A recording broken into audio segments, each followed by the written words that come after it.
Salam hormatly ildeşler. Sapara salam. Ya salam Muhammed. Buyur Muhammed. Bugün ýene agar görüňler, gepleşigimiziň bir ýene bir bu hepdeki sany diýwalaryny.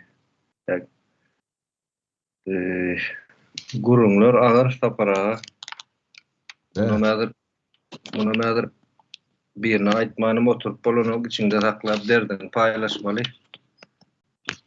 Düşünýän bilen onuň üçin şu gün häzir şol bir esasy mesele bar da ýene de geçen hepdeki gepleşigimiziň dowamy diýip hasap edip bilýäs ýöne. Esasy düýp meseleler şolaryň biri mädir näme diýil sosial çüýreme diýip şeýle bir meseleni ortaga atsaly. Ahlak çüýremesi. Ahlak taýdan çüýremek diýip bilýär, sosial çüýremek diýip bilýär. Ondan şunuň bir açylymy diýelmi, açylyşyny bir başlap berseňiz ondan soň goşmaça ýene soralar boljak. Diýme, düşündüm. O hakykatdan ham bu mesele gaty agar wajyp kanýan gaty türkmen üçin. Türkmenlerden eşdiýänsiňiz, bu millete guturup durdy. Bu milletten millet bolmaz. Derek galbanlar. Adamlar nähili gulaýpdyr diýen ýalak kän eşdiýänsiňiz ýerleşler. Öňkü türkmen ýok diýendirler. Hakykatdan ham şeýle. Bu atlaň birinciden sebäbi bardyr. İkinciden bu ady bardyr. Bunu ýa-ni sosial çüýreme diýilýär. Ýa-ni ahlak bolanda jemgyýet çüýräp başlaýar. Ahlak ýok ýerde hiç zat bolýan däldir. Ahlak ýok ýerde ahlaky dikelçek bolsaň bu döwür aňsat. O bir kuşok geçmede amal bolýan zat däm kendänden. Bu nädip başlady? Bu näme? Sosial çüýreme bu bir zatlaryň netijesi. Biz bu sebäplerine inmeli. Kimin elbirliğine näme üçin edildi, kimin bähfili üçin edildi. Kime gerekdi bi? Şunu sapara jemgyýetiň ahlak taýdan çöküşi diýip atlandyrylýar, şol sosial çüýreme şol bolýar.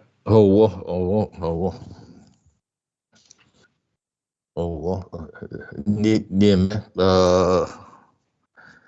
Bunu mesele sosiologyň meselesi. Sosiologiýa diýip bir ilim bardyr. Bu ilim Türkmenistanda ýokdur. Eşitip bildiň, men sosiolog Türkmenistanda bir ekrana çykan ýa-da bir kitap ýazan, gurrun gören, men hünerim şu diýenem ýokdur. Bu ya bara moza gelip saklaýarlar. Yok, Türkmenistanyň içinde bu demesem ýok.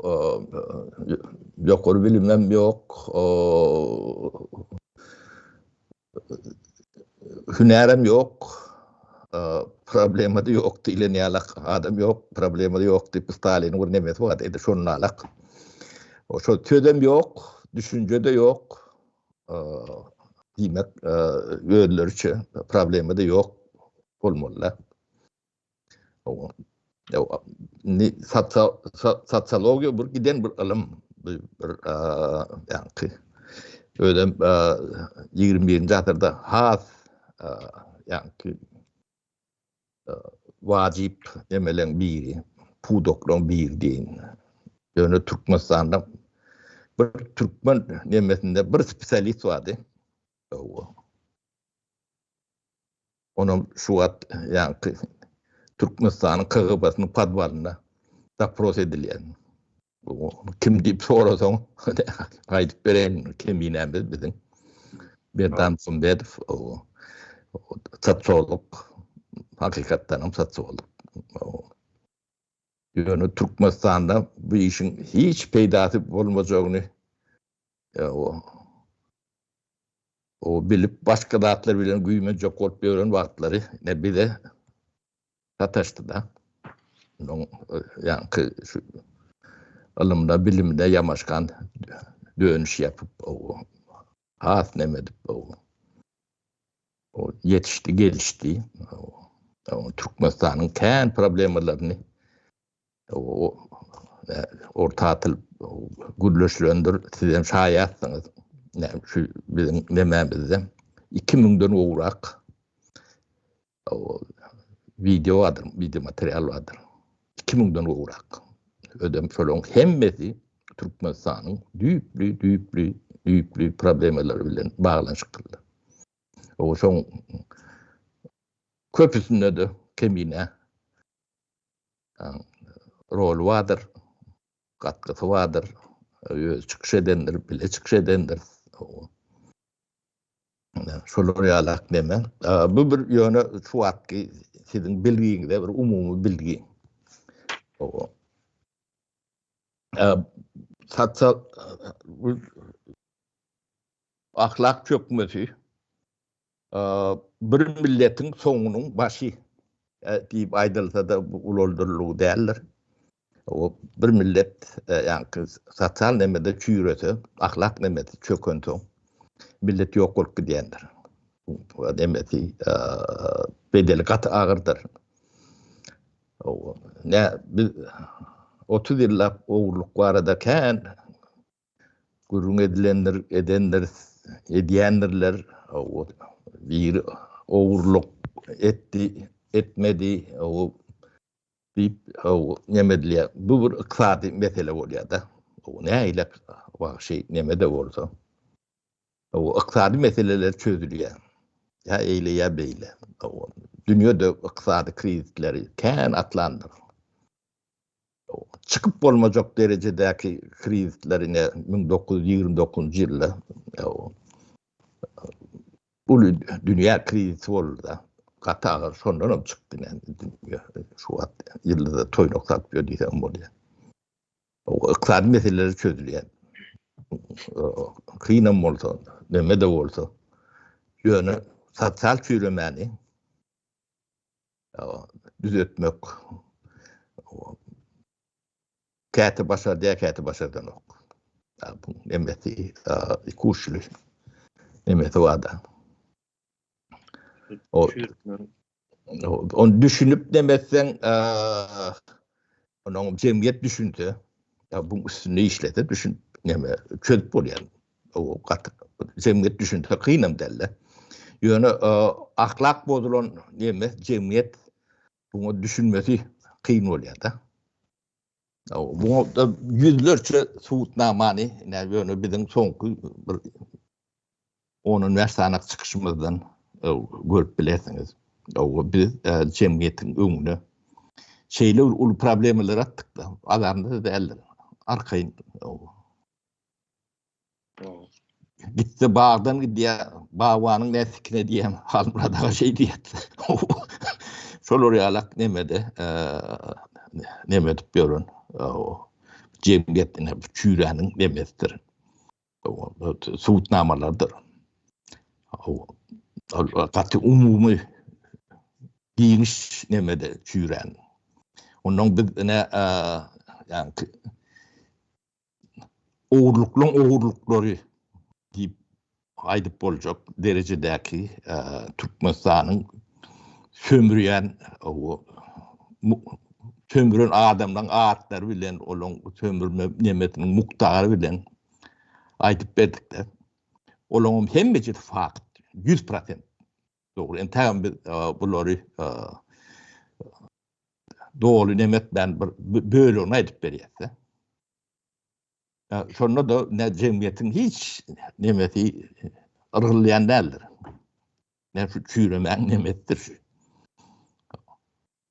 Sapara şeýle benim bir bellik goşaýyp Hani näme şol kolonial ýurtlaryň ýa-da şo koloniýa bir ýurdu ýa bir milleti koloniýa edýän başga bir milletiň esasy ulanýan gurallarynyň biri de şu näme sosial çüýreme.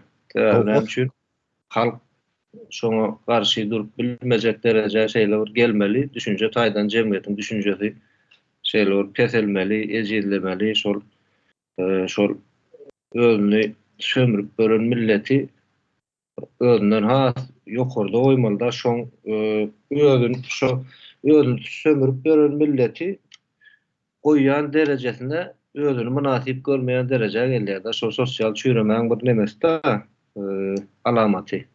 o.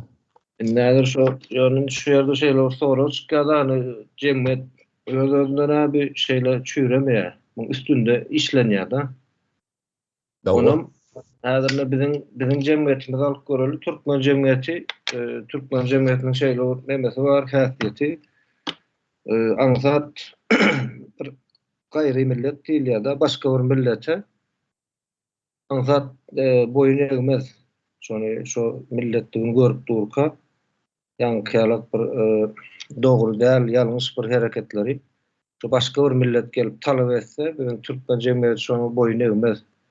Onu şol bizim Türkmenliň bir nakyl bardyr, köni nakyly. Her ýurdun awyny diýe tagasy bilen awlaýarlar diýe da. Şo taýdaky ýene de şol jemgyýetiň halkyň içinden adamlar bilen şonu çüýredýärler da. Şolaň çüýredýänleriň iň öňünde öňe kenbedi buňady gurama. Häzir hasam nemetdiler, owadanlaşdyrlar da bu adyny milli howpsuzlyk diýip.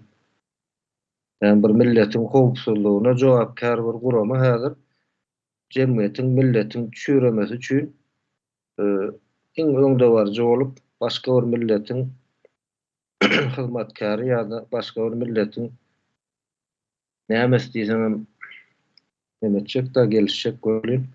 Şo başga bir milletiň hyzmatyna düşüp öz jemgyýetini, öz halkyny çüýredýän bir deme bar da meheme diýip. Şular öňüni çekýär da şu nemäniň, sosial çüýremäniň. Näme bunu öňüni çekýär diýsen, ular kerweniň öňünde bar ýa, öňünde ýa-ni eşegimi kerweni çekip barýan ýalak düşünürler. Ýok, bular arkada durýanlar.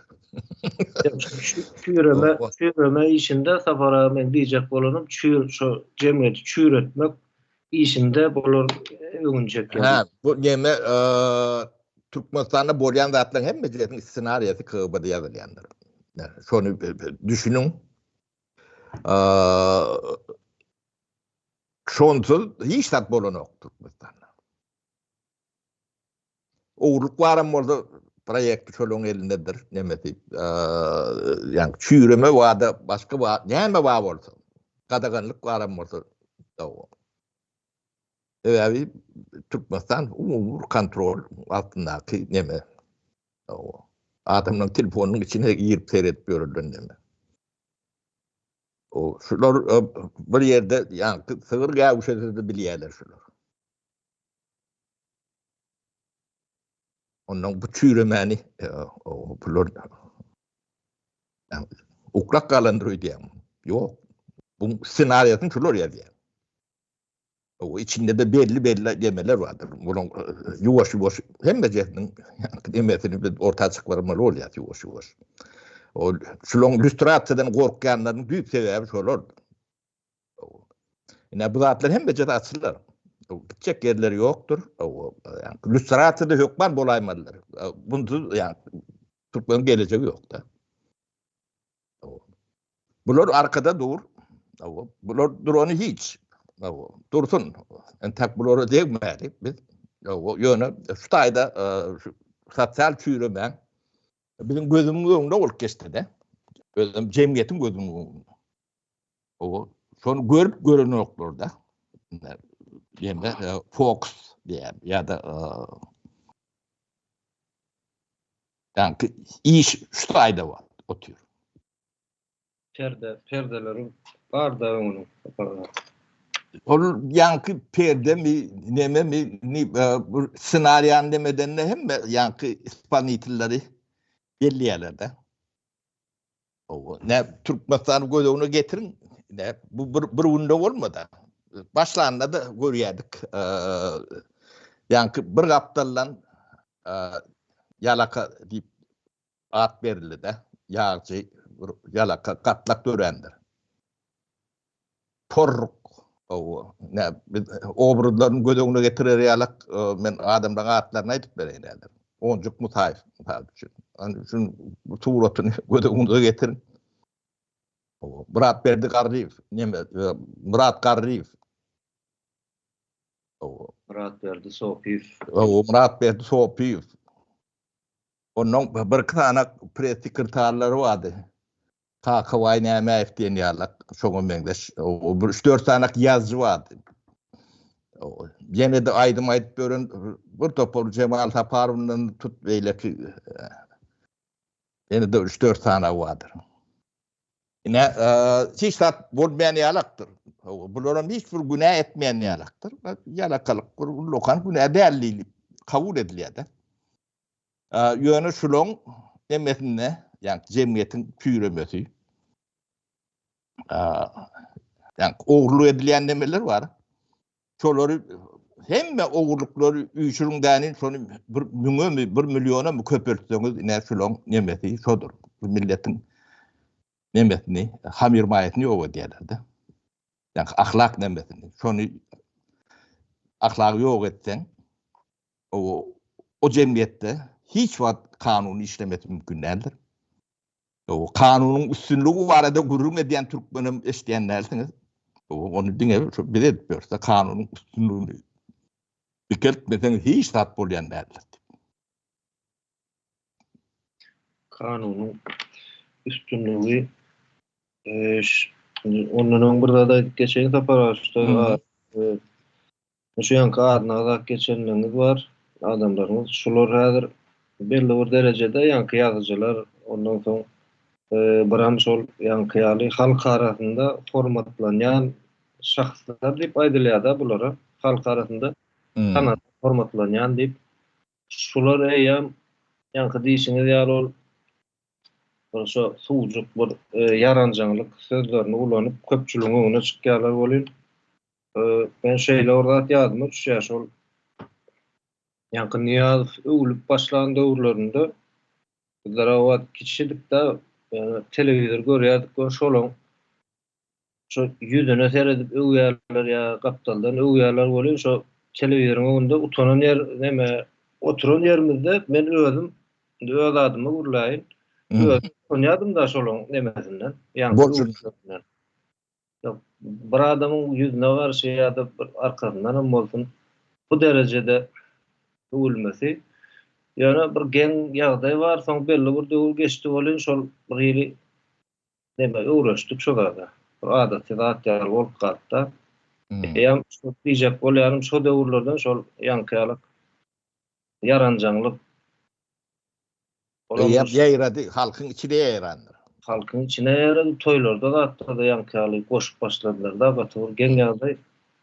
Ne şol yankı mahsu ne ben ne kagaba işlerinde şey diyor işle. Bunlar işini biliyorlar. Yani propaganda işini kovulayanlarlar. Bunlar ne hilek askercilik ettiğiniz de bu işleri tevavi anırdan gelen bir birikim var. Neme var da toplanan bilgi var da. O bulon kartetekatını alır değil mi Bedat görüntü? Bu neme bir giriş yani Türkmen'in şeydip demesine girdiler yani mehrem zonasına son kaptalı bilen bunlar mektebe girendiler bilime o bilimin içine tiyatratı koşandırlar. O şu prezident hakkında koşku ayıptırıp başladılar. Portret astılar ona Lenin var. Durdular ondan sonra olay ayrıldı yerine. Yankıyalı Ödüm aşırı, yani senden aşırı, dünya maskara olup ettiler ödüm, yani yüdüm ödüm çıdar yağlagan der dinlemeler, taşından ten, içinde yaşap oturunum diye, taşından, kâte yalnızıp ekrana ya bir yerlik neme düşüyor da, ya da bir gururun ediyor, olsa tayda oturup bir yere girecek oluyordu. O, indi mektep, o, mektepten son, yani Türkmenistan'a o triyek sarandırlar. Neşe. Yaşal değil. Belki de 10 yılı çekendir. Son türme. Türmeye girip çıkmadık. Başkaları bilmedim. Her başkaları bir tane vardı. O türme dönemeyem adam çıkan o ya ahlak hiç adam malın yok. Sağlığı malın yok. O türme bir misarıp koyalak bir zat. Birinci bilen sağlığı diye ondan sonra bir ankayalık bir düşünüp bir zatlar hareket edecek bir demesine yankıyalık bir nemesin diye gayratını bu öldürüyorlar da ruh taydan Hemme taraftan öldürüyorlar. Türme bulun bir esasi nemettir. Neme yani biz konstitüsyon kuruluşu var arada gururuna diyese oluyor. Bu büyük nemesine doğru düşünüp bilemiz yok. O konstitüsyon bir en önemli bir nemesi vardır. Yani o da birinci, ikinci, üçüncü statyalarına geçiyordur. Devlet hiç var bir toporun eline bir adamın eline geçmez. Dünyanın hemme konstitüsyonlarında vardır. Çok olmasa o konstitüsyon da değildir. Şol bir adamın ya bir toporun eline geçen günü ähli kanunlar, devletin ähli resursları dine milletin karşısını işleyendir. Dine bu aksiyomudur. Bu yani çekeleşmesi ya eylesi ya beylesi bolyan nerler. Şunun hem kişi bilendir yönü halk yani cemiyet şunu düşünmediği için 100. 20. 50. meseleler var arada kıyıklıklı şov hali adamların yüzünü çekecek nemelere nemedilendir. Yani yel boşaltmalı olayında da yani kâte yelem yüşüye de yani davleniye sonra boşaltma için kısaltma için onunla sınav verimsiz yönü 20. derecedeki doğruluğun üstünde dava kıyıklık ifariye bir topor nemeler etmeliler şagalanlar. Yel boşaltılıyor da yani cemiyetin davleniyetini kısaltma için ediliyordur. Bu da bollu değil mi? İyiliğinde seyrettiğiniz hem de görüyorsunuz, şolonun aktarlarını görüyorsunuz. Bunun köpüsü, yani 90% şimdi popülidir de diyen, ya da millete çeynep ağzına sindiriyen neme, senaryanı yani KGB'ye diyendir, yerine getiriyenim, yani şu propaganda bilen meşgul olun, ya da bolup görün, ya da ön olun, şol adamlar nemestir. Mesleğidir. O jurnalisti, yazıcısı, pozcusu, aydıntısı bu böyle her şol oraya. o şeyler halk arasında da şeyler düşünceleri diyorlar şol yani kuvatın geçme bilen şu yankıyalı prezidentin yüzüne övmek misal için şeyler dereceye gelýän ol yankıyalyna bir musulman bir ülke diýen cemiyetin içinde oluyorlar düşünce var da ýöne şoň öňüne geçip gidýär da şolar arkaýyn yankıyaly dini meselelerde de karşı fikirlerini aýdyp bilseler bu yankıyaly prezident hakynda da şoň ýaly bir cemiyetin gözünde ulalpjalar şonu şu prezident hakynda da ýolary ýalňyş görüň aýtmana çekinip duran ýagdaýa getirýärler da olaya yankıyaly cemiyet öňünde musulman diýip görülen bolsa şoň ýokarına çykaryp goýarýarlar. Neme dinem onun cemiyetin içindeki medeni nemeleri oluyor da kodlar diyenme değerli desturları bir anırdan gelen bir neme yani Türkmenliğini elle saklayan diyeyin de.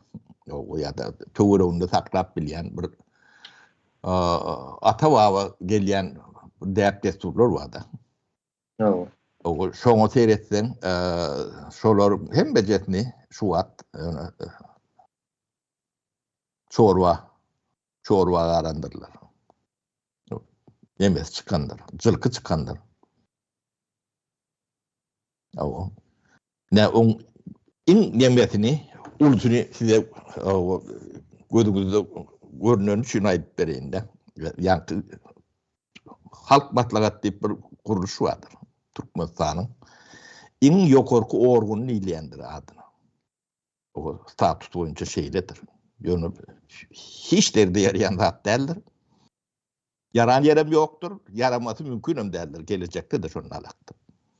Yönü şu tayda bir ok bilen bir nese tavşanı uryalarda. Birinciden o Türkmenin riyasulusuna bir hormati tila olyatta. O yaşlılarım kâte öz sözünü kıyın yerlerde de aydıp bilýärler. O gorkulu wagtda da aydyp bilýärler. Men käbir demeleri, tuğutnamalar men öz töwerümden aydyp berdim. O düşünükli bor. Ýöne bu yaşlılar çıkarıp o halkın demesinde şular yani götü pampertli şu tayda saklanıp görün. Ellerini $100, $50 duýçak berip şoňa nemedip o ödüm yüzlerçe ähli dünýä maskar edip neme diýerler. Bu senaryo bu rejissörler vardır. Ödünden bolýan zat däldir. Olaram indi düşünýärler. Düşünene de etjek zatları ýok da. Oğluny işten aýrar diýär. Basar diýär. Hem beceni kıba urlap görür. Başka bir yeri urdan o. Ödem dine şu mesele için yüzlerce yankıda durup işlep da. Öyle iş gari. Yüzlerçesi. Onu 2 ay, 3 ay, 5 ay yolundan tayin yok. Bu hem maskaracılık hem bu gizliler inni açık ediyerler de. Gönül açık ediyerlerin demesi neticesi kadarlarını toň edip bilýärler de. O bizim döwrümizde bunu yaňy ýöne şey edip bunu nemetçe golp berdiler de. Ýöne toň nähile goljagyny biz onu ýöňünden görüp bilemdi ok da. Şu döwür ýanky paparaçy siz döwürlüğüňiz düýü tutulanda hatda ýöne bizde bizim jemgyýetimiz häzirki çüýräp ýene de çüýremegine dowam edýär. Şu neme proses gidip durda çüýreme prosesi ýöne şoň başlanýyjy düýü tutulan döwrü şo ýanky aýdýan döwürlüğüňiz da onuň asliýetinde bizde häzir ýa halk maslahat diýdiňiz ýöne meclisem bar da. Ol biri bolan soň ýanky ýokardan aşak neme diýdi. Ondan ýanky halk maslahaty meclisiň üstünde korun. Şonu sen aýaň aşan alan soň meclis näme? Şeýle bolýardan. Indi men diýjek bolýarym häzirne deputat değil ya da öňkü nemesiler. Häzirki millet wekili bolýar, olam türkçe söp ýöne. Bir de hasyatin deputatdan hasyatin. Şu millet wekili diýmek ýa bir belli bir halkyň belli bir bölegi şu ady üstünde. O milletin vekili şu asliyetinde ýanky alap öz düşünjelerini, pikirlerini bir adama vekil höküminde tawşyrýarlar. Biz bir tane etraf we welaýat bizim vekilimiz bizim ardy halymyzy, düşünjelerimizi, isleýän zatlarymyzy meclise ýetirdi. Şeýle neme bolmaly aslında olun häzirki meclise ýa-ýanky alap pampesli ýaşlygyň aşagynda bir derejede görülýär. Olam bizdäki iň gymmatly zatlarymyzy şu aýagynda depelýär jemgyýetem eýem olara neme göz bilen seretýär da. O cemiyeti bu katık yani çüre diyen devletinin yani doğrusu ya da gücü ya da muktar deyin yani yaşlıların yani sol surata seyredip yani yetişen çağlar vardır. Bravo. Ya da cemiyet yani çok ayda yani olan demeti gittikçe tersine yani bozulup başlayanlar hamir bayet. Ve cemiyet görülü bile yetişen. Indi bizim aslında yani meclis olsun veya yaşlılar olsun bular asliyetinde bizim cemiyetin ne hindiysem bir milli gymmatlıkları da yani O halkın gözünde şu milli gymmatlıkları şeyler var yasama oynatı ýagdaýa getirýärler bolýan halkam eýem o taýlarda deme görän o kıyçylyk var yani kıyınçylygyň içinde ýaşap ýörler ýaşap ýörenden bilýärler ýöne şonuň çözüläjek yerlerinde de ýa-ni ýasama sahnalar oturdular üçin halkyň gözünde de ýa bular çözülmesi mümkün näli pikirler ýandy. Gymmatyny ýitirýär, eýer bu yerlerde oturanlardan bir hili umydyny kesýärler da halk. Hemme zatdyr umydyn ketýär. Şu wagt türkmenler yani geleceğini umyd edip bilýän bir türkmen görkedim bana. Geleceğini umyd edip bilýän o yani müňläp student bardyr. O studentin bir demeti bir umyd bilen bir zat boljak diýip okuyan bollar student şeyle demeti wada studentin. Geleceğilikli bir geleceğine bir yani durmuşun nemetine kapısını açıp birinci adımlar da o yok. O bolayında da umudu ütgaşı umuttur. O sizin yani men tatsoluk olacak diyen Türkmen yoktur. Halaydı yani. Men başka tarafını açacak olan tapara geleceğine nähili umutla garyalar taşary ýurtlarda bir ýerde yerleşip kalıp biler mi kan diýär da. Ya da şeyle olameýan jemgyýetiň esasy alımly bilimli gatlagy şo jemgyýeti aýakda tutmaly bolýar. Eýer şo aýakda tutup biläjek gatlagy örne başka yerlerden çıkış berýär. Durmuşyny dowam etdirmek üçin. O neme indi ýanky ýaşlylara geleli. O sen iň mukaddes zadyň aklyň matlaga daljak ýeriň ýaşlylar şeyler dilinde de pikirinde de o ýaşlylar diýendir türkmenler. Ine şoň nemeti aýagyň aşagyna gelen soň şo taýda hiç bir kanunyň hiç wagt işlemejeginiň şol suraty şol. Hiç wagt sizin kanunyňyz hiç wagt işlejek gelýär. Yani şo sakkally ýaşlylar var. Şonu okap bilýän bolsaňyz, şolaň mimikatyny nemesini, yani size beriljek bolýan nemeni. Şu döwletde hiç wagt dağı duvara hiç il kanun hiç wagt işlejek geldi. Bizem şoň nemesi kepili diýip ýaşlylar şonu kepil nemeti. Şoň üçin Türkmenistanda hiç wagt kanun işlenderler, işlemesi mümkün emderler. Şu ýaşlylar esasy köpçüligi ýankaly öňkü taryhlerde da köni döwürlerde daýdylýar da şol iki tane maşgala arasında nemeden hem bolsa kineli, öýkü kineli hem bolsa şolaryň ýaraşdyryp zat edip şo gepi, sözü dinlenýän bir köpçüligiň adyny biriktirip biljek bir nemede indi o kişiler diýilmeýär, nähiller diýilmeýär. Ýaşlar neme bizim ýaşlarymyz beýle däldi. Ýa-da men näwe kakamdan mysal bereýin-de. Kakam bir ütgeş adam däl, apyknawen bir türkmen, yani hakiki türkmen. Kakamyň dosy bar. O Pirif Säätnazar diýen. Onu daha şoğullar gatgow tanýandyrlar. Şo wagt şu döwürde Leylin raýonunyň birinji sekretardy. O taýdan aýyrdylar. Orada gelýär tarif ölenler şu kalkozyň başlygy edip goýdular da. Ýöne dost. Şonu 78-nji ýylda, 1978-nji ýylda Sovet Soýuzynyň menden wagty.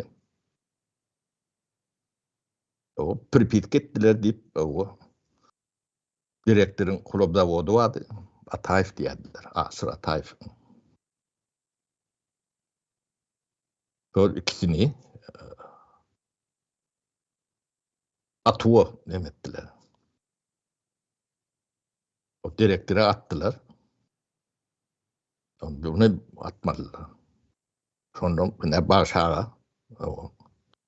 Oraya bir dost, yani lokan demedi de. Yani gönül yani boykot edip KGB'nin başlığı vardı. Gönül çok vardı.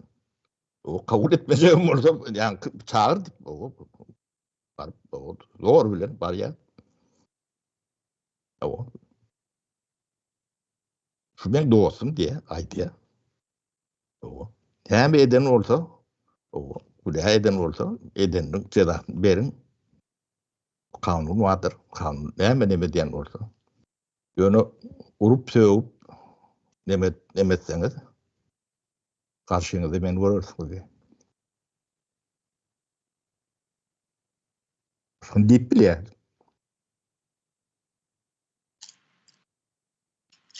İşte şol benim yadıma düşüyor separa son yani şeyle o döwürleri yaşadık şol yankı yaşurlar. Hani şu şeyle olmalı diýse onda o arasında masalar görülüyor. Şu program içinde tanılı yaşlı oluyor. Şu şeyle olmalı diýse şonu edýärler. O yankı son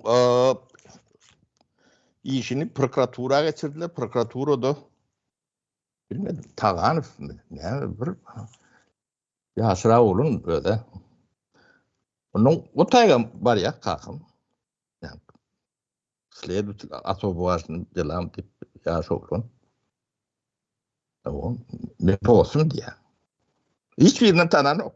Başka prokuror bilenim, KGB bilenim. Hiç var. Duşan adamım der, vurun adamım der.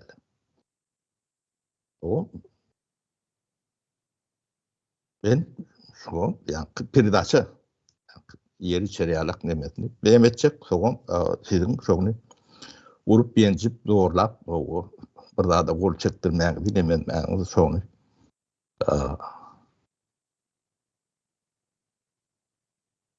aladılın yani o yemedi ya bu hor başa hep de bir un verliyorlar peridaçı getiriyor peridaçının hakim öyle yertip veriyor nemedi o sonra 10 yaş yıl verdiler.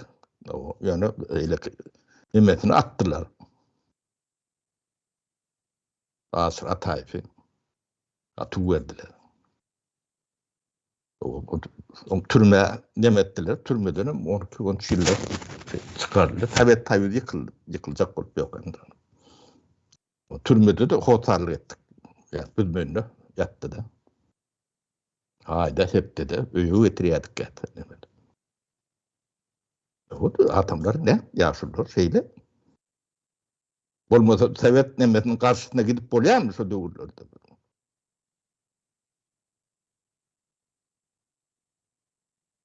O boykotum ors. O prokurorum ors o. Prokurorum Türkmenler. O da separa şöyle şol şu yankı prokuror bolsun ya yankı şo döwürki kendi bolsun şolary ýa şo döwürki halkyň ýagdaýyny yankı ýaşurlaryň sözüniň näme derejede geçýändigini şo döwürler şolar okap bilýär da. Yok. Häzirki döwür bolsa şol ýaşurlar sözüniň geçmeýänini özleriniň bir halkyň gözünde bir gaty pes derece düşürlerini häzirem bilip oturýarlar. Öyle şo döwürlerden şol Yani her milletin bir gelecek bir nemesi var da mentalitet değil ya da O. bu mentalitetini okap sonra hareket ediyorlar da hani men şu yani Orkun nemesini diyen Rus Ors milletinin şu anki hükümeti hakkında gurrun ediyen son 30 yıl 30 yaşıl tarihi hakkında gurrun ediyen köp demirler var, video yazılar var. Evet, Koreyan olan şolarda hani Çeçenler var, Dağıstanlar var, ondan sonra Ortaya'nın öz içindekiler. Tatarstan var. Hersinin özüne göre şuları neme diyen ekenler. Ortaça patriot değil ya da Türkmenşe. O. O. Şol hersinin özüne göre patriot edip bu diýmegim näme diýmek şol koloniýa edip şonu elinde saklamak üçin üstünde gatyly işler edilýär. Tecrübeler var. Bu kolonya, bu Türkmenistan bunun en son kolonyası. Bunun onlar 20 tane neme var hani ortaydın içinde. Ýewropa ülkelerine çellen giyip gittiler ha burada bu Germaniýanyň sakladylar. Yani insan şol şol ýankyalny Ýewropanyň bir çykyşy bar da Polşa bilen nemesinde de kontrolünde diýär Çekslovakiýa diýerler. O safety o neme neme vardı kendi onun kısanak var. Safety yerler. Sovet. Onda şolaram häzir şol ortun ödi endi bize gerek geldi de diýmediler şolaň özleri görüşip çykdylar şoň içinden hakyky ýagdaýlaryna göz ýetirendirler ýankyýaly çüýrep barýandyklaryny jemgyýet bolup sosial çüýreme barýandyklaryny görüp ýok hamine ortaýadyň özleri şonu goýbermek mümkin däl da şolary atletildi. Neme käbir ýagdaýlar bolýar.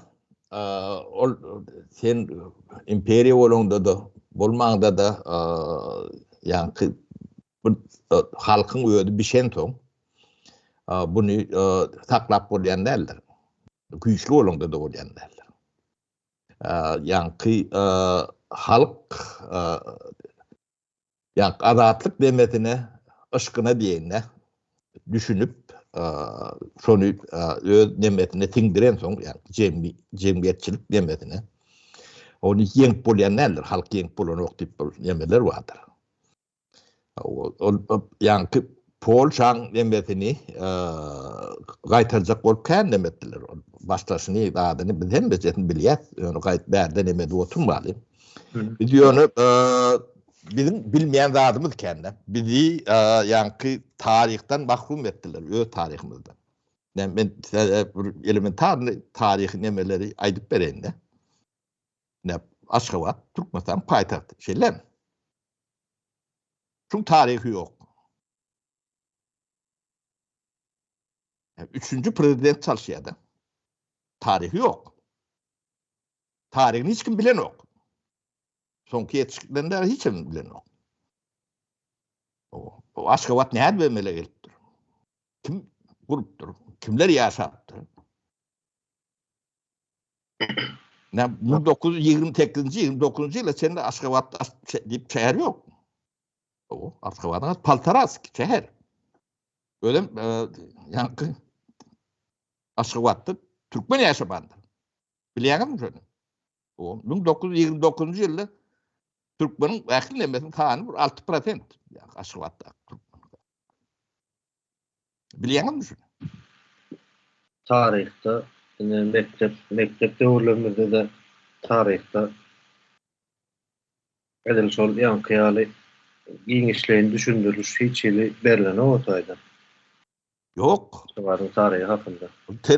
Ýanky aratlyga garaşsyzlyga çykdyk diýip o ýerwaýt demet bören bilen zatlar bolýan nädir? Ne? Mari. Marada haçan geldi Mara? Merwer. Könü Akbaşçak döwründäki nemeleri dersen merdi. Tamam. O haçan bar boldy?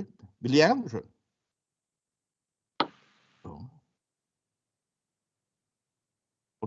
Hiç adam bilen goýan. Onu tarihini bilmeyen olsanız, sen tarihini, o kim yazan olsa, sen şolong demezsin. Vattal değil ya da. Ne Türkmenistan'da, ne milli bahfit diye de. O bizim milli bahfitimiz kimin bahfiti? Ahmet Çalık'ın bahfiti. Yanındaki velaki tabancının bahfiti. Makarov'un belki Yivre familyalı emirler vardır. Şolong bahfiti, ne Türkmen'in milli bahfiti şolong. Ne bunu biz orta çıkartmaydı oturuyoruz da. Şunu Türkmen cemiyeti rahat terediyendir. Çürümesinin büyük sebebidir. Şu bol şeyledir deyip. Yok, cemiyet bolmolsu böyle değil. Cemiyet çürük. Ahlak yok. Cemiyetin şu bol şeyle deyip kabul eden bir düşünce var da cemiyetin içinde. Şu tarihini bilmeyenleri sebeple. Yok, hiç düşünce de yok. Bu düşünce var olsa ben o çekiliş bilecek. Yok düşünce. O karnım doymalı. Bir yerden pul kazanmalı. O ölmelilerden. Başka düşünce yok Türkmenistan'da. O çağım, ertesi, geleceği, artığım, çoğuluğum, bunu ne aylak yaşayacak diyen düşünce. Hayır Türkmen'de var, görkün mü? Cemiyet Türkmen'de şey tüyür yani. No, yine de bir zat var. Ne pul kovalap, pul kazanıyorlar da. Türkmenistan'ın şehrinde, Türkmenistan'ın içinde. O ve belli muktara sen yani pul kazanıp onu tavuk bilen. O bırak öğe alarsın. Bir tane maşine alarsın. Bir tane öğe alarsın. Hem becet boş oldu 1 milyon doldurdun geçin o. O tene 3-400 milyonun var. O ne yapacak? Taşına çıkar böyle. Bir Muhammed'in kamçayla, Beyleklen kamçayla, siz Türkmenistan'ın içinde, Türkmenistan'ın milli hoğupsuzluğunu korup veren adamlar. Uğurlayanız, kazanyanız, onu taşına çıkarmadı, mecbur. Yani çoğu da akılları yeten o, cemiyet tüyrendir, şey tüyrendir. O taşında da belli yurtlar vardır. Yani kara pulu tindirip bilen. Avrupa köp yerlerinde. Onu mu edip bulun o? Bulunum kovulap yörünü kemine. Ne Türkmenistan'ın Şuat, o ehli kıban edaratında ne için bu adam işleyen olsa, şonun bir kemine Türkmen cemiyeti için peydalı sebebi, sosyal bilimleri şu problemin üstünde önceden uzmanı şu problemler bilen geçen olur. Onu ayın 21'ine tüy edecek diyorlar. Ağustos'un 21'ine. Fakat açık tüy edecek deyip şol oraya alakmışmış göğürüyorlar da tağdan sonra. O kanun yok yerine de tüy edecek. Bu birinci soru. O ikincisi cinayet eden olursa Türkiye'de etmeliler. Türkmenistan'da üniversite 14 yıl bulmadık sağ. Bunu yani niye deden olsam sataydı tüy edildi. Onun senin kanun yok. Kanunun olması için kanunun önüne hem beksi den olmalı. Eğer kanunun önüne o kemine bilen yani Berdi Muhammedov'un hukuku den değil olsa o taydı süt bot bilmeyelim. O tenen den olmalı kanunun önünde. Selam. Onun ne kanun işleyen olsa biz yani yaşal sana adamın adına ettik de makarp dedik neyme dedik. O kanun işleyen olsa kanun organı yani zor organlar var da prokuratura şu iş oyuncu iş kodu olmalı. Kodlayam. Yok. Değil mi? Kanun yok. O ne tüy edecek? Bunu türmeleniz dolu. Bu näme üçin dolu? Adamlar gözüni korkutmak üçin. Ol adamlar korkmasa sizin ediyen dağıtlarınızı ne tapar aýçýarlar, aýdar otyr. Yani bu zatlar bilmek üçin lokan akıl gerek. Doğru.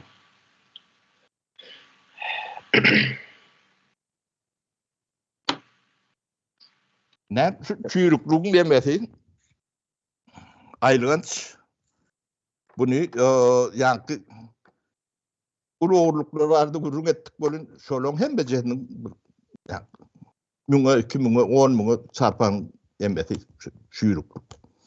Bunu net düzetçek.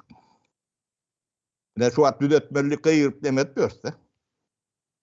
Arkayın teredip oturup bilendirler. Ödüm közüncek şolon çağatı, ağtığı o iyilin çalandır. Arkayın oturandırlar. Ne cemiyet çüyrende şey çüyrüyor. Emrece suatlar cemiyetin çüyremesinin doğal çüyremesinin tutnamasıdır. Onun bunu düzeltmek, dikeltmek her bir cemiyetin işen değerler. Şu yerde neme meselesi o da kapara ne hada ki de biz hemme ýagdaýlary görüp düşünýär. Bunu bedemden düşünýän az görülmejek derejede bir gatlyk şuňa düşünýän kadýanda o zaman ýöne bir tapawudy şunuň ägirine biz eger bizim enatalarymız şu hareketler eden bolunduğunda bize ýa häzir başgaça bir durmuş ýaşamakda ýa-da başgaça neme gelmeli. Häzir bolýa diýelim ol tarih boldy geçdi ýöne biz özümüz häzir çağlarymyz üçin şu zatları isleýärmi? Ene bizim günümizden has bir erwet güne düşýärlerini ýöne azda kendi her kime düşünýärdir. Şoň üçin köp maşgalalar Türkmenistanda şol çağlarını başarılı okutmana uğradýarlar. Türkmenistan içindekiler köp bölüň. Şu içindäki düzgüne göre ana şu bir ýerde başlyk bolar ýa bir ýerde deme bolar. Orany işine girer. Şoň ýaly pikir edýär. Onuň başyndakylar da köp bölegi çağlarynda başarıly uğradýarlar. Gelmezlik çerçevelenýär. Gelmezlik çerçevelerinde daha sonra etapın mesela sol gelmesinler ya da şu taylarda yerleşecek baran yerlerinde. Yani ben kırımcı olan bir çöz güttüler da sebebedir biz ikinci dereceli ya üçüncü dereceli bir vatandaş yurttaşı olup başka yurtlarda yani şu an yurdun dışında işlep veren bizim halkımız var. Yani şular görüyor da sonra yağdaylarını başından geçirip oturuyorlar da yani şunu verilmeli mukadiyanda bizim yeni atalarımızın etmediğini bize çağlarımız için bilýärmi ya da bilemde okmy. Şonu toğru her kim özüne şu toğru mukadiyanda. Başka çıkarları yok. Bu yeket çözüm vardır. Bunu düzeltmek. Bundan kaçıp kuturup demet bolun o. Bunu dine düzeltmeli. Öyle näçe bakım elin çermät biýilim uşap girişmeden wagt geçdikçe şonça kynlaşýar. 30 ýyl mundan öň bu zatlar ýa tähelleme ölen çözdüýär. Indi giden yara bilen. Ödem deme Türkmeniň düýüp ýa millet edýän nemelerini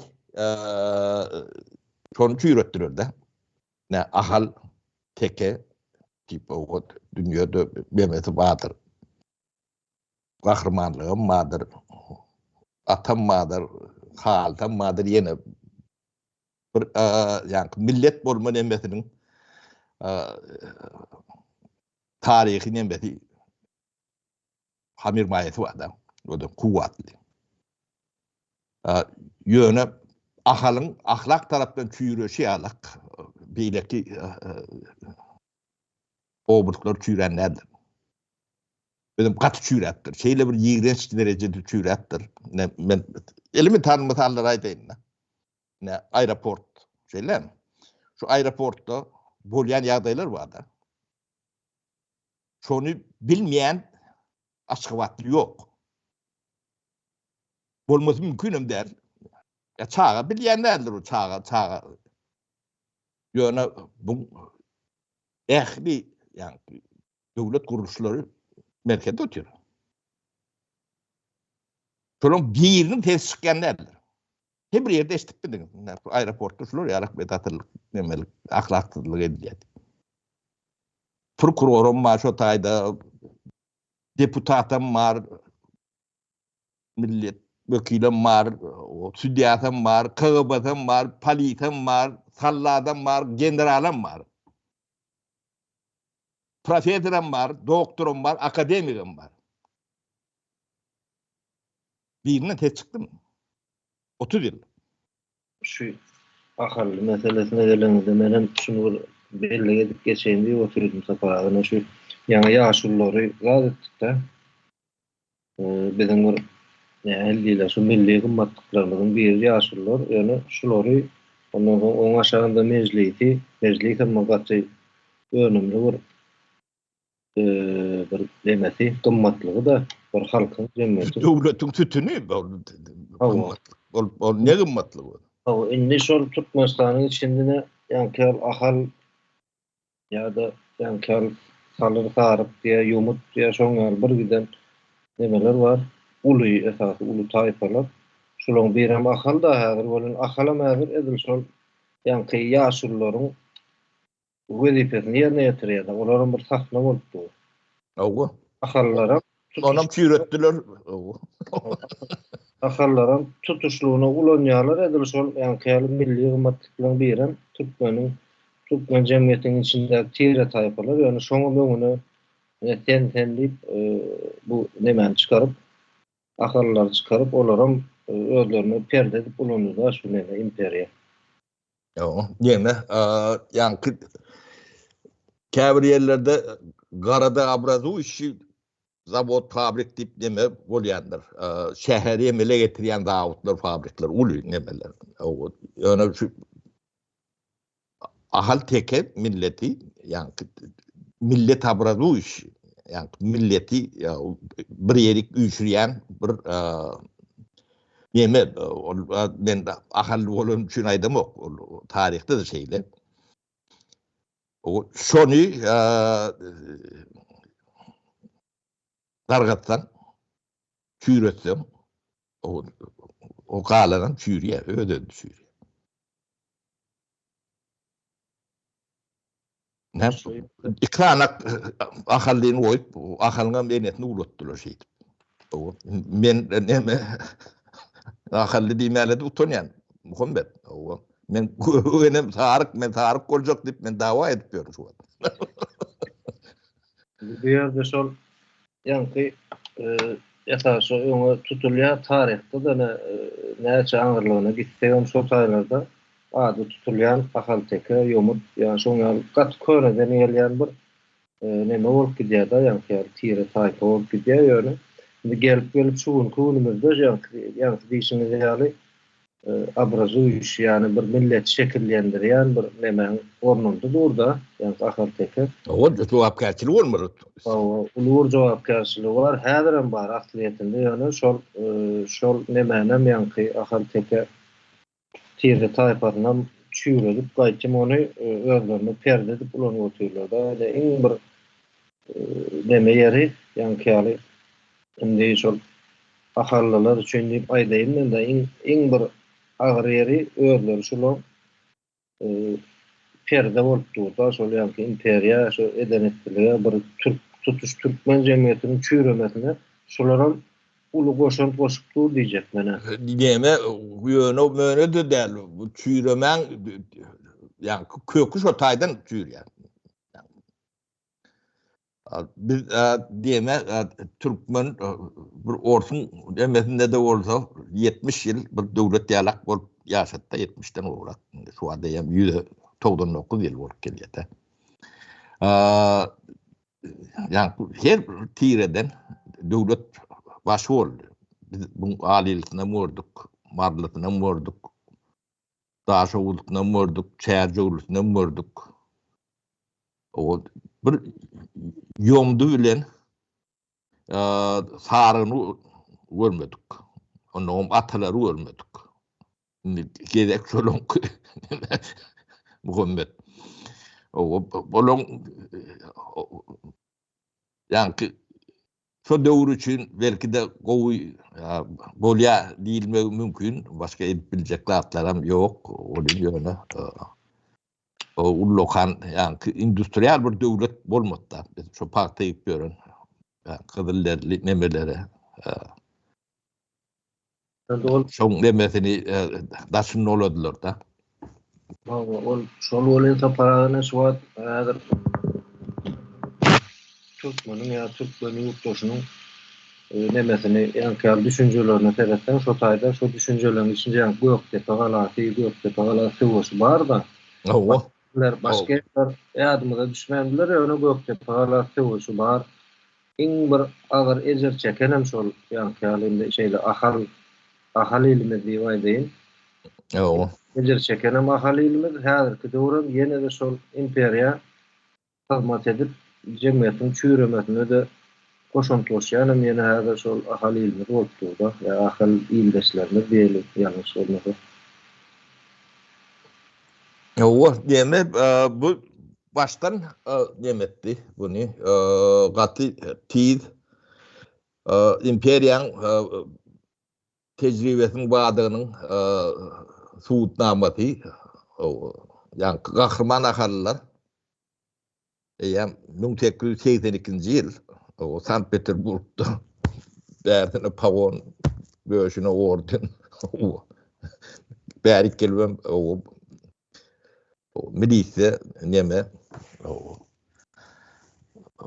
şolar ýalak neme gatken. Onu hem bejen taryhyň öwrenseňiz neme bardyr. Ýöne Türkmeniň bir bagty ýatan neme. Biz türmeleri barada gurrun etdik de. Bir gorky imperiýasynyň esas tütünü. Sizin ne prezidentiniz. Şo türme başlygynyň oğulları ikiden şol. Milletin yani bagty ýatman näme ýatdyn bolýan zatlary bir sin edip görüň.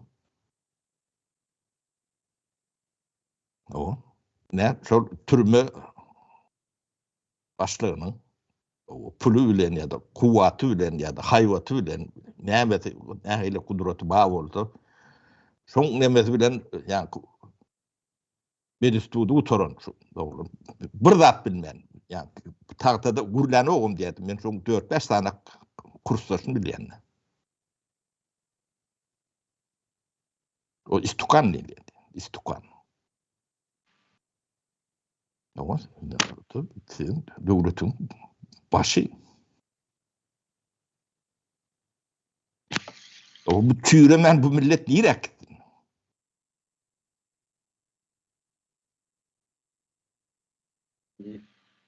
Şol çüýremesini bugüne çenli şu Milli Halaket Komiteti ýa-da Gurju Mejlis şolaryň başynda hiç kim aýdan nokta şunu çenli ýönendi şol bundan öňki soňky 4 ýyl hasap etmände de ondan arky 30 ýylda da şol aýdylmakdan häzir aýdylyp durkada şuna bir nähindile reaksiýa bildirilme dereceden badar. O reaksiýa ýok diýmek bu da bir zada aňladýandyr. Bu bir zadyň nemesidir. Reaksiýa ýok bolsa şol ýa-ni göreşýän ýalak ýa-da kritikowat edýän ýalak görnýän nemeler bardyr. Hemmeti ýa-ni upravляемый хаос diýilýär. Kontrolly neme karşıdaş yürütü diýerler. Men size yeni de bir yani bu zatlar nähile işleýändigini düşünmäňiz üçin aýtaýyn. Adatlyk radiosundan bir hepde bolandyr da. Bolan bolsa ýa-da 5-6 tun geçendir. Seýdin ýa şagalmy näme türmäň ady bar şo taýda gozgolun turupdyr. Şo arada bir gurrun geçýär-de. Yani täzelik ýalar edip, hawar ýalar edip berýärler, hawar.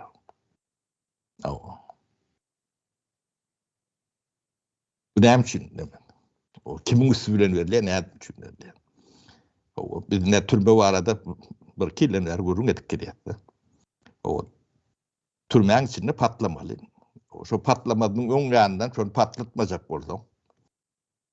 Şo taýda gowdgolaň ýa beýlek turdurmajak bolsaň, ilkide gowdgolaň özüň turdurmaly. Pat kontrolü. O içinde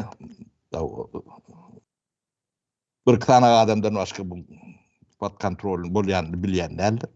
No. Edilýär, emedilýär. Onuň şo taýda amon geler. O bir toporny maýyp müjrüp eder. Soňam bu 5-6 tananyň ýylini 2-3 etdi köperdirler. Hem türmäň içindäkilere göz, daşynaklara göz, hem gorky bunu ýörit edýärler. 2020-nji ýylda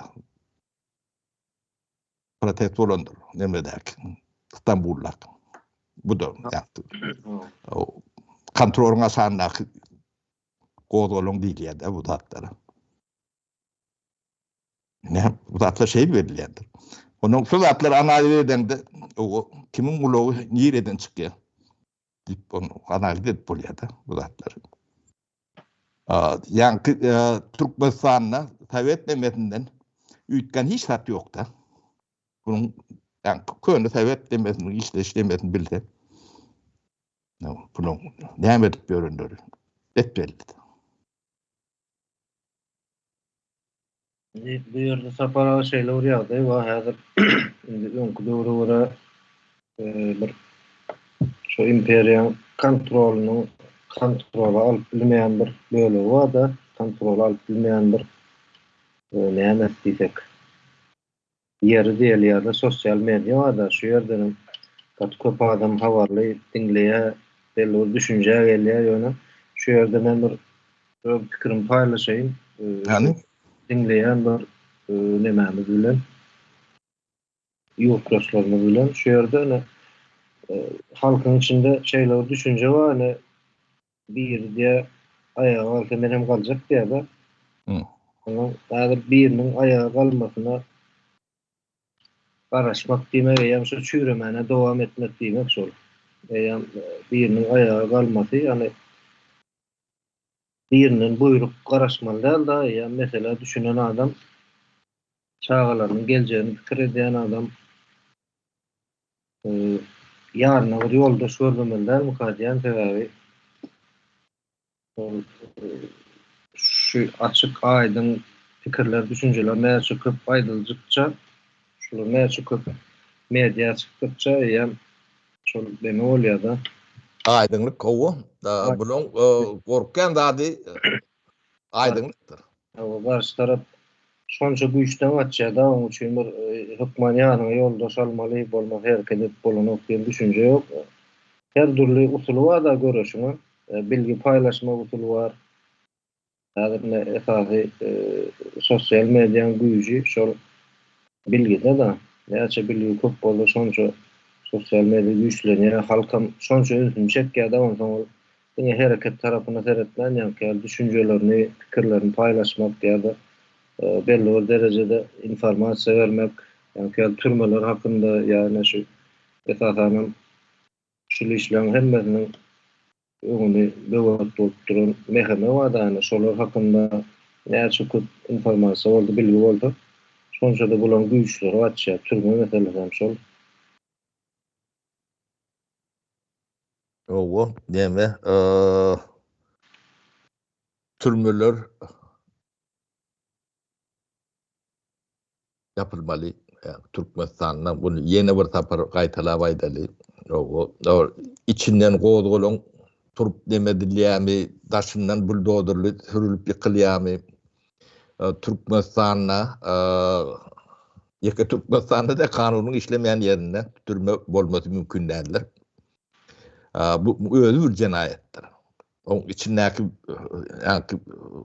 aýlygan hadiselere öz başyna bir demede ýöne kanun işlemeýän ýerde türme ya cinayetçi bolmasy mümkin däldir. Cinayetçi baý bolsa, şo kanuny işletmeýän adamlardan Cenayetçilikler şotay çözülmeyen aşağı çözülmesi mümkün değiller. O kanunun Türkmenistan'ın bolması mümkün değil. Bunu yeni bir taparaydayn. Yani kanun koruyan orgunlaraydayn. Kanunun bolması için bir elementar zatlar, düşünceni birinci klasda, ikinci klasda, üçüncü klasda çağlara verilen zat. Kanun hemme kişi için den olmalıdır. Sen üçünem, men üçünem, prezident üçünem, prokuror üçünem. Şu tayda birinin hukuku beylekininkiden saçyalar. İnce, biraz yukarıda olsa. Şu tayda kanunun işlemesi mümkün değil, bolmasa mümkün değiller. Kanun demek açaçanlık demek daha ya. Hem açaçanlık hem kanunun onun hem kişi den olmalı. Sen den olmasan kanun sen karşı işleri.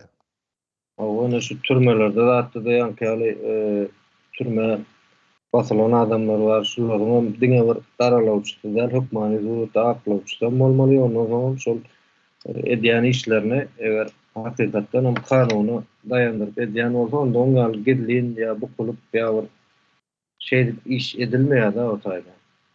Yemem Muhammed o ten yeni de 20. derece neme düşende.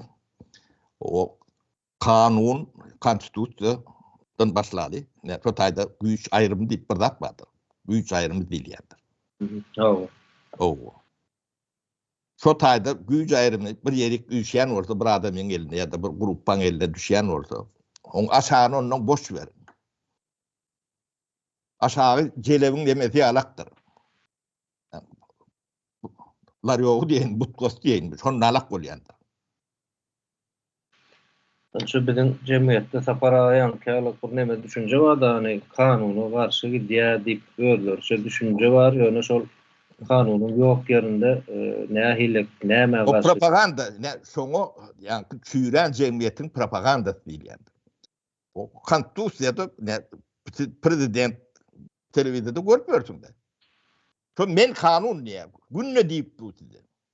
Şoňa düşünmeýän bolsaňyz, siz kabul etdiňiz bolýar. O şoňa ýalňyş diýilmeýän bolsa, garşy durulmaýan bolsa, onda ýa-ni şol çüýremek, gidip durdymak bolýar. O bir lokan bir düşünce adam gerek geldi. Konstitusiýa ähli kanun bilen kepili. O şo bozulýan bolsa, ol kepilim ýok, hiç adam ýok. Şonu hiç kim gören yok.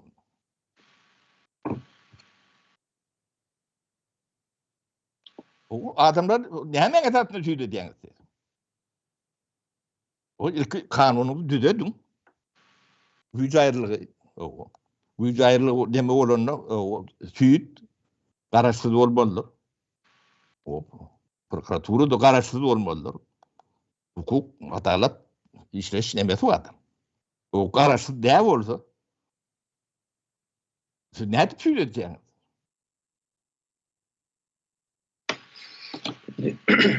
Zatlar sağa sola evet görmek gerek gelip görüp duran adam. Ýerde şu esas şu öýleri ýa-ni halkyň içi jemgyýeti ýa şol oranyň içinde işläp görenler bolsun, hemme bolsun, şoň bir sahnadyny goýuldygyny görýärler, ýöne öýlerinde kabul eden oklarda mümkinçe şonu öýlerinde kabul etmeli, bir sahnanyň oýunyň içinde gelip kanunun hiç adam şu ýerde açykdan açyk men sizin kanunuňyzdan tanamok, hiç adam men öz edemme diýen bir hökümet var da häzir ýöne ony açykdan aýdanok tapawdy ýok da ýöne edilip oturulanlar açykdan aýtmanna aýdanna neme ýütkeni o. Edilip oturulan hereket o görkezdir da özü şonu ýem. Şoňa alyp bir nemeň barlygyny ýa-ni alyp men edemme diýen bir hökümetiň ýa-da bir Demek Muhammed biz halktan yani haýyş etmenememiz de yok.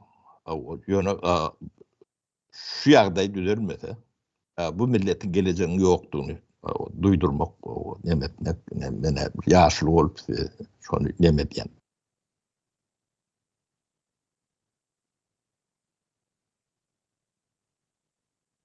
Ya da başa kalan yani pulu bilen bu devletin yani çürük nemetini o üstüne alıp düzeltecek diyme nememiz yok, bizim aklımızdan alacağım yok. O sizin çağlarınızın geleceği yok. Olmayacak. Siz yani şu at yine de düzeltip oluyor da bunu. Sebebini bilen neme yani ketelin tedavisi var da. O şunu katılın.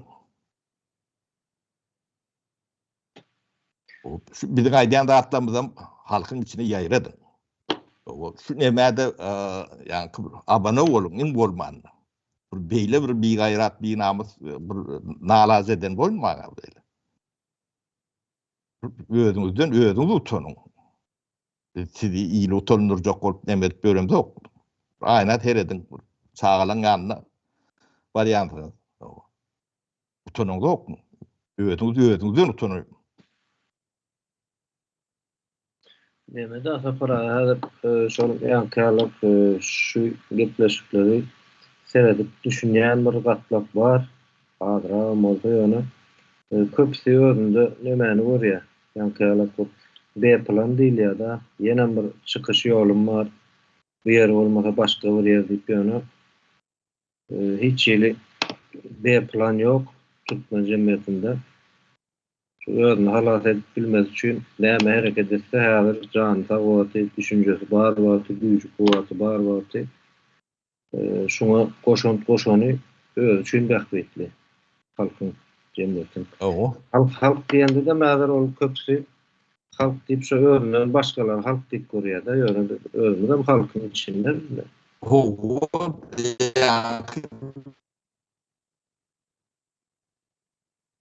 Kaptalda aýratyn bir onda neme däl da millet däl ýa adamlar däl. Bizim özümden halkyň içinden öne şu Milli Halk Komitetiniň ýa-da Gurji Mejlisiniň hemme agzalary şu halkyň içinden o ýerde bir ýöriýte taýinlanan adamlar ýok da Yok. Ödem dürlük atlaktan var. O daýhanam var, buň işçiden var, o pentenerem var, işläp ýörenem var. Bir adamlar düşünýär. Hemmek düşünen ok diýip demetmeler. O düşünýänem kän. Şu adamlar düşünýän bolsa beýlekler näme üçin ölemli bilimli.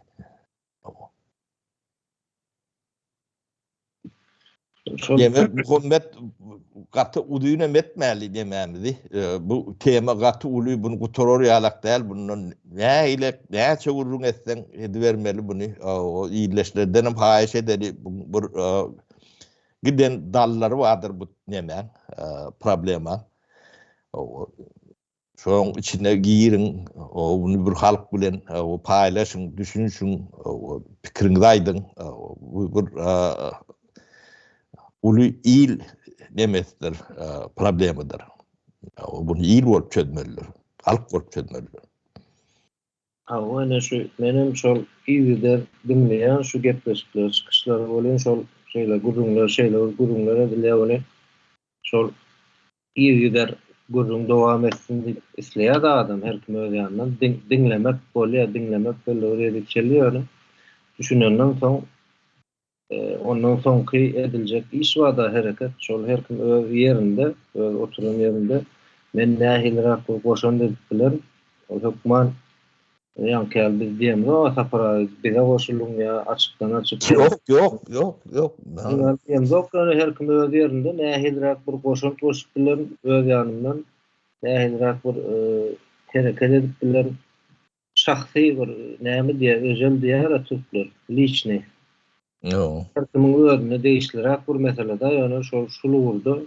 Ýanky şu wagtda jemgyýetiň çüýremesini öňüne almak üçin näme goşan edip bilýän bolsa öz ýanyndan pikir edip bir meýletçilik neme da hereket. O bu yönü bir şekillendirip bir demetin kalbasın yani rayını demedi ya düşüyor. Yani iyi şey. Yani halk etmeli.